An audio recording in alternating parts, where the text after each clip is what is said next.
సొంత గడ్డపై test series, పైగా బలహీన వెస్టిండీస్తో. మామూలుగా అయితే ఫలితం మీద ఏ సందేహాలు ఉండవు. టీమిండియా సిరీస్ని క్లీన్ స్వీప్ చేయడం లాంఛనమే అనుకుంటారు అంతా. కానీ నేడు న్యూజిలాండ్తో సిరీస్ సమయంలోనూ ఇదే అంచనాతో ఉన్న భారత అభిమానులకు దిమ్మ తిరిగే షాక్ తగిలింది. భారత జట్టు వైట్ వాష్ పరాభవాన్ని మూటకట్టుకుంది.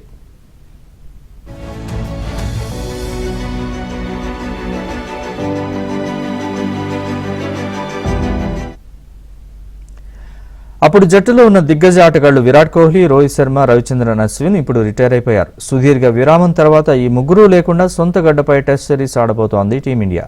మరి ఇంగ్లాండ్లో చక్కటి ప్రదర్శనతో సిరీస్ని డ్రా చేసుకున్న శుభ్మన్ సేన సొంత గడ్డపై ఆధిపత్యం ప్రదర్శిస్తుందా? స్వదేశంలో కొత్త సీజన్ని ఘనంగా ఆరంభిస్తుందా?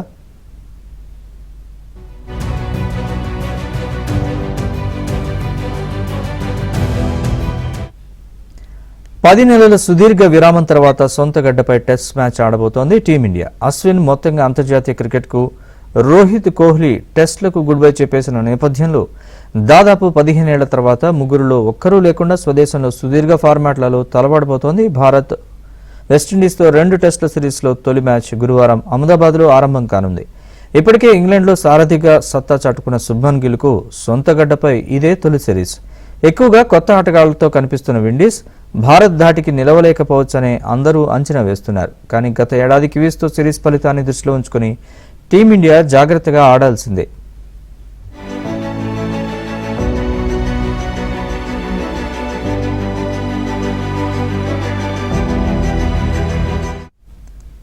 ఇంగ్లాండ్తో టెస్ట్ సిరీస్ ఆడిన బ్యాటింగ్ విభాగంలో స్వల్ప మార్పుల్ని చూడబోతున్నాం. ఆ పర్యటనలో ఆడిన కరుణ్ నాయర్ నిరాశాజనక ప్రదర్శనతో చోటు కోల్పోగా ఓ మోస్తరుగా ఆడిన సాయి సుదర్శన్కు మరో అవకాశం దక్కింది. ఐపీఎల్లో తనకు బాగా అలవాటైన అహ్మదాబాద్ స్టేడియంలో తొలి టెస్టు జరగనుండటంతో అతడు పెద్ద ఇన్నింగ్స్తో సత్తా చాటుతాడేమో చూడాలి. సూపర్ ఫామ్లో ఉన్న ఓపెనర్లు కేఎల్ రాహుల్, యశస్వి జైస్వాల్ జట్టుకు శుభారంభాల్ని అందించాల్సి ఉంది.